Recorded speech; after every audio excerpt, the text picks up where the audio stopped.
Yes. Okay, and now, we'd like to open the floor for the questions from our media friends. Pero ako muna yung magtatanong nung kanilang question dahil nag-17 concert ata si Hannah Malorca. Naubusan siya ng voice. Hannah Malorca of Inquirer.net. I'm sure makaka-relate ka dahil ikaw din ay isang fangirl din ng mga artists. Yes. So, ang tanong niya ay, has there ever been a moment na naramdaman mo ang curse ng pretty privilege? Ano ang ginawa mo para labanan mo yun at ipakita mo that you have so much more to show? I think when you're under or feeling that you're under that curse of pretty privilege, hindi mo kasi ma-recognize na you are. Kasi, yes, to answer your question, naranasan ko na yun. I think, nung buong grade school ko, parang nursery pa lang to grade school, hirap talaga ako magkaroon ng friends. Hirap ako kahit pagdating ko din, first punta ko sa showbiz, hirap din ako makapili ng friends. And lagi nila akong binubuli, and hindi ko kasi naramdaman talaga na maganda ako kasi hindi talaga yun yung sinasabi nila sa akin. Like talaga pangit ako or like hindi ako enough for them. Yun yung pinaramdam nila sa akin. At lahat ng girls, di ako talaga makahanap o tumingin sa girls. So ang gagawin ko dati, like gagawin ko talagang tigo yung sarili ko. Tapos doon ako sa mga guys. Or boyish? Oo, like hindi to like pagiging pick me. Hindi to pagiging pick me. Pero sometimes lang kasi, when you're in grade school, tapos yung guys, like less problematic lang din talaga sila. Minsan nandun ako kasi hindi ako tinatanggap. Tapos hindi ko talaga magets. Tapos sabi lang sa akin, of course, syempre nanay ko magsasabi nito. Lagi naman ito sinasabi ng mga nanay natin. Sinasabi na, maganda ka kasi. Tapos hindi ko siya talaga matanggap dati. Hindi talaga. Na parang, hindi ba dapat pag maganda ako, mas gusto mo kong maging kaibigan? Bakit ako lalayuan kung maganda ako? So hindi ko talaga nakita na maganda ako. Hindi kasi yun sa curses ng pretty privilege na parang meron talagang may inis sa'yo, may ingit sa'yo at hindi ka nila kakaibigan nila at papahirapin nila yung buhay mo sa school. So sa'yo, hindi ka naging privilege? Oo, hindi. Dati nasampal pa ako sa school. Oo talaga, like, ang dami talaga may inis sa akin. Tapos, mag-isa lang ako lagi noon. Pero naayos na yung relationship ko sa school. Parang first few years ko lang, grabe lang, heated lang silang lahat sa akin. After nun, naging friends sa kami lahat. Tsaka bata naman kami lahat nun eh. Tsaka pag mas bata ka, mas prone ka talaga sa mga ingitan, mga ganyan. Pero ayun, I think yun yung naranasan kong klaseng curse sa pretty privilege. Tapos, yung iba din na curse sa pretty privilege is yung parang gusto lang nila ako i-friend din dahil maganda lang ako, hindi dahil gusto nila ako as a person. So kapag nakilala nila ako deeply, nakita nila yung flaws ko, hindi na sila na kasi ay, ito ko pala, akala ko pretty ka lang yun. Ayun, nakita ko yung friend, hindi ko kaya yung burden mo kasi yung naging, yung friendship namin ay nag-base lang siya sa kagandahan ko. Yun yung mga naging struggles ko. At paano mo naman daw nilabanan yun at pinakita mo sa lahat na you're just so much more than a pretty face? Wala eh, kapag ganun kasi yung standard nila sa, for example, yung friendship, like, ang tingin lang nila sa akin na maganda ako. Hindi ko na yung pinaglalaban. Like, hindi ko kailangan i-prove yung worth ko. Kasi, hindi worth it, no? So, ang beauty kasi, di ba, subjective yun. So, like, parang, kung yun yung tingin mo sa akin, yan na yung magiging tingin mo sa akin at ang gawin ko, hindi na to worth fighting for. Hahanap ako ng mga tao with the right eyes to see me, to know me. Doon ako. Doon naman sa, pinento ko na curse dun sa pagbubuli. Wala, minsan kasi, may iyabang din ako minsan. So kapag naiinis sila maganda ako, mas lalo ko lang pinapakita na, wala, pretty ako eh. I'm sorry. Hindi mo naman gusto talaga kasalanan. Okay. Pero syempre nung bagets ako, irita ako kasi gusto ko lang ng friends. Oo. Bakit ako binubuli? Minsan talaga nakikipag-away ako. Pero ngayon naman, mas mature ako. Kapag merong alam ko nang aano sa akin at nang babash sa akin ng kung ano-ano, alam ko, di mo talaga masabi bakit ako. Yes. Di ba rin? Wala, parang Lalo na ngayon, may official kang may title. ako. Yun lang, parang kapag naiinis lang sila, wala din ako magagawa. Minsan tahimik lang din naman ako. Parang pinapakita ko lang kung sino ako. Like, babait pa rin ako sa kanila. I try my best talaga to always be the bigger person.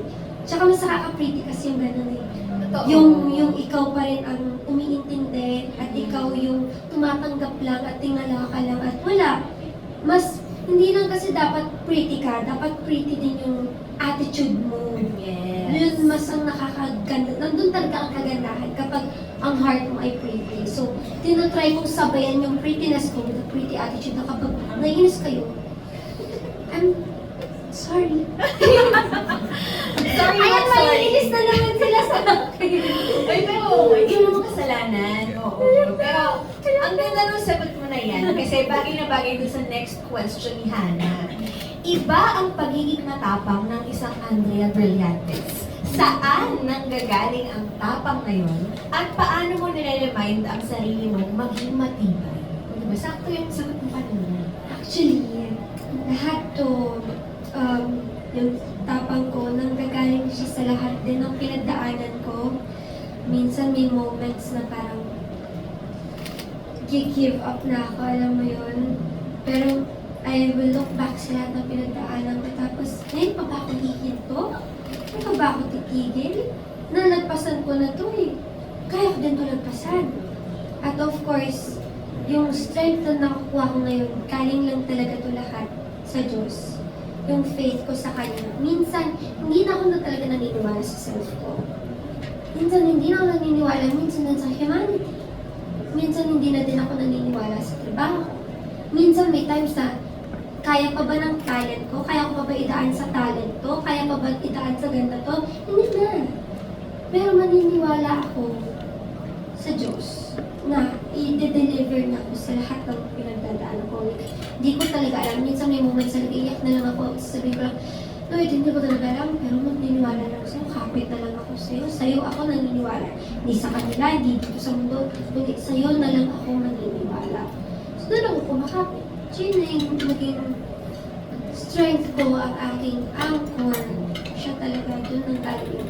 And of course, iba tayo lahat. Hindi naman lahat ganun ang sa faith nila, hindi ganun ka-strong yung beliefs nila. So, ang masasabi ko kung walang ganun, importante ang community. Community talaga, nakakatulong talaga. You need to surround yourself with the right people talaga who will always uplift you. Ayun, kahit minsan kanina paulit-ulit ako sa please pretty ako. Minsan guys, may moments na pretty nga ako pero minsan nakakainis na yung life eh. So, importante talaga na meron kang kinakapitan na hindi na hindi subjective tulad ng beauty kasi subjective yun. So, mas importante talaga ang loob kaysa sa labas. Yes. So, yung, baka naman may magseryoso nun. Siyempre yung mga pretty, ano lang yun, joke lang yun. Yeah. Oo. Ang totoong motivation niya, as she said, yung strength niya nagagaling sa faith and yung experiences na pinagdaanan. Yun yung nagpapatibay sa isang Andrea Brillantes. Pero syempre, bonus na rin ang ganda mo rin kasi talaga, girl. Bonus na lang yan, oo. Okay, thank you very much, Hannah. Thank you. Okay, now, let's have Natalie Tomada of Philstar. Hi, Miss Natalie. Hi, Hello. hi Andrea. So my question is, what's one lesson from the past year na you'd like to carry on this 2025?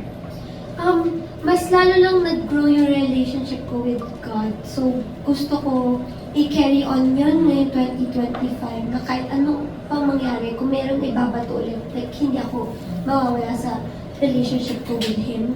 And ano pa ba, growing lang talaga, growth lang. Everyday, ang dami ko pang natututunan sa sarili ko. Everyday, natitest ako. So, I just want to have a healthier mindset every day. Yun lang yung gusto ko pagpatuloy sa 2025. Growth lang. Yun lang. Growth and happiness. Yeah. It shows. Thank you. Thank you. Thank you po. Thank you po, Miss Natalie. Okay, and now, meron tayong i-check na mga comments. Kasi live tayo ngayon, Andrea. So, may hello! mga comments tayo na babasahin. Okay. So, sabi ni Heart kill. I love Andrea since then kasi napaka-multi-talented niya at mabait. Uy, successful Thank you na po! pag-mabait. Yay! Sabi ni Liza Canada, from Canada. The Gen Z queen and most beautiful face, Andrea Villarreal. Hey. Myra Lopez says, yes, Blythe is cute, pretty, and super talented. Thank you po. Ito na yung mga kailangan mong motivation din from your fans. Sabi rin ni Menchidon, Blythe, most important star of Gen Z. May bagong title. Ang dami yung title eh. Nahihiya na talaga ako. Ay, ito marami pa. Sabi ni Jane Anna, so fresh. Ang ganda mo. MJ Vlogs, ang humble talaga. Oh my God! Sinabi natin ang humble pala. Oo. Sabi ni Stella Marie, okay, we love you, Andrea. Riza says, Andrea Brillantes, the best ka talaga. Tyson Vlog, kaya dami nagmamahal kay Blythe. And last na, Bestie Lucky. You have come a long way, Blythe. Keep fighting, Blythe. Thank you. Laban lang. Yes. Laban. Maraming salamat po sa inyong messages at comments. Thank you po. Keep Thank you. coming. Ang sweet niyo po lahat. Thank you guys so much. Gusto ko yung sweet din ang Ang pagkakasabi sweet mo. din. Okay, now let's go to our next question from Nika Savio of ABS-CBN Push. Pero ako yung magbabasa ng question niya. Please share with us your Vienna vacation experience! Yay! Finally, someone asked me! So, bago yon may backstory kung bakit Vienna ang Okay. napili ko. Kasi parang gusto ko siya maging annual thing na meron akong solo travel every year. Although this year hindi ko alam, parang gusto ko lang mag-ipon this year. Parang medyo pahinga muna. Pero anyway, napili ko ang Vienna kasi nagre-resonate ako dun sa kanta ni Billy Joel na Vienna. Yung Vienna waits for you. Slow down, you crazy child. You can be everything you wanna be before your time. Kasi 2024 naman, parang dami kong gustong gawin. Pero so little time lang talaga. Ang dami kong gusto dito, ako dito. Ang dami, lahat tinatry kong i-juggle. Tapos kailangan ko lang mag-sit back nun. Tapos bata pa din ako. Tapos nakaramdam ako ng pressure na parang tama ba yung ginagawa ko lahat na ngayon na nasa 21 ako? Enough ba yung mga na-achieve ko ngayong edad na to? Itong mga may mga goals kasi ako na marating kapag tanda ko. Tapos tinitingnan ko, kung yan ang goal ko, pag 30 ako, dapat ito na ako nung 21 ako.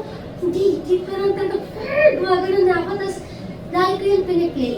Kaya pinay ko yung Vienna talaga para lang slow down. Slow down naman. Ang aga ng quarter life crisis. Diba? Sabi ko na diba, parang 21 pa lang ako. Enjoy. Minsan kasi, parang hirap nung pumasok ako sa business na biglang pressure. Kasi may business na may pinapatakbo kang negosyo. So parang may pressure din. Tapos syempre ngayon naman nakita ng mga numbers, ganyan. Apakahina ko pa naman sa math. So like talagang nagugulat lang ako sa lahat na nangyayari nun. Tapos yung high street pa and everything, lahat na nangyayari. So nagbiyan ako just to slow it down. Tapos nag-enjoy na ako doon. Tapos ang cute-cute nun. Kung hindi nyo nagpanood, may vlog ako dun sa Madrid ko, sa Spain. May vlog akong nirelease nung solo travel ko. Kita niyo yun na ako lang, ganyan-ganyan. Tapos meron ako na-meet na dalawang girl na kaedad ko. Tapos strangers lang sila, pero nag-click kami. Tapos we spent the night together. Sobrang happy, girl to girl lang. Tapos sabi ko, you know what? Ikikwento ko to sa magiging future kids ko na alam niyo yung mom niya nag-solo travel and she met two wonderful girls. Hindi ka natakot? Yung baka scammer, gano'n? Wala eh. Parang, you know, kapag natakot ka, parang mamimiss up mo yung ibang fun sa life. So, talagang go.